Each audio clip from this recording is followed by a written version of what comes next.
The value of decision depends upon courage required to render them. During last month, when I was sleeping in night, the spirit of Ralph Medley had came into my dream. I greeted him. Ralph replied, "Alok, I know you have speaking problem. For that, I have booked one speech slot for you in Ferguson College, GMCP 395th chapter meeting, 6 p.m. and you must deliver your CC5 project." I replied, "No, I cannot give my speech. I'm unable to give." Then that spirit ferociously approached toward me and pushed me on the floor. I was trying to get up, but that spirit was so powerful. He was continuously pushing me on the floor, and he replied, "If you don't say yes, I will not release you. You must say yes." Finally, yes, I will give my speech, and I stood up. Then spirit replied, "The cave you fear to enter holds the treasure you seek."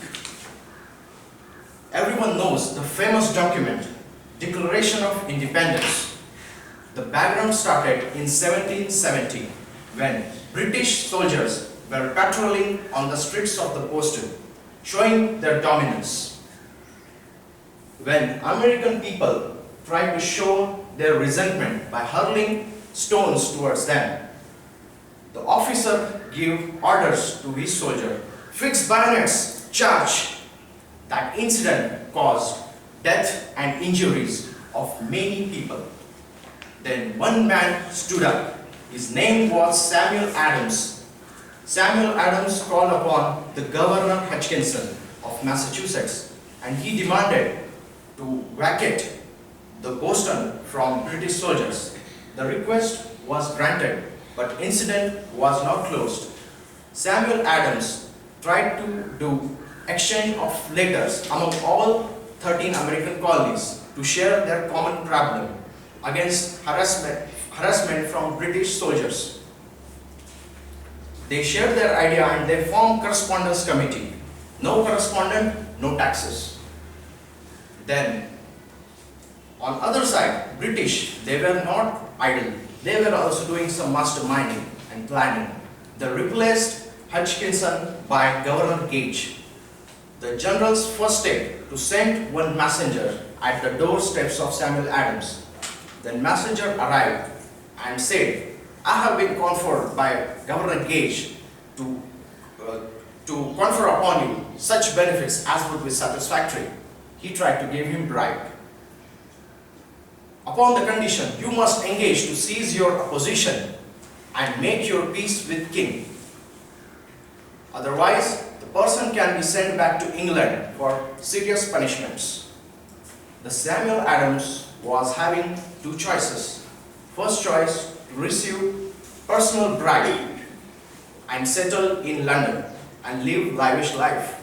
Second choice, the freedom or death on a decision. His answer was phenomenal. He replied, "Then you may tell Governor Gage that since long I have made my peace with kings of kings, no person shall stop me to abandon my righteous cause for my country. And it is my suggestion to Governor Gage not to insult the feelings of an extra-separated people." Then Governor Gage flew into anger and rage, and he announced death warrant against Samuel Adams and his 56 associates. That incident motivated Samuel Adams to take one more courageous decision to form Continental Congress of all 13 colonies. During the meeting, 28 June 1776, Samuel Adams locked the door of the room and kept door keys in his pocket and replied, "No person shall leave this room until decision is reached." His motion was to give birth to free American Republic. That motion was unanimously accepted. Finally, on 4th July 1776, the Thomas Jefferson, who prepared the draft for Declaration of Independence and read fearlessly in front of 56 men, that in the motion of history and natural events, it is imperative to break the bonds between two civilization for betterment for people. The eyes of Europe are fixed upon us. She demands us to represent the example for freedom. Let us give birth to free American Republic. The document was signed and accepted by 56 men. They were not signing the document, they were signing their own death warrant. But they took that decision.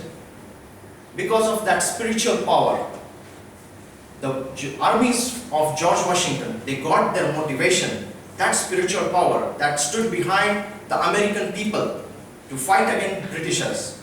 People who were not having power, who were not having money, who were not having authority, who were not having resources, who were not having experience. Still they won their battle against mighty British Empire and they became successful.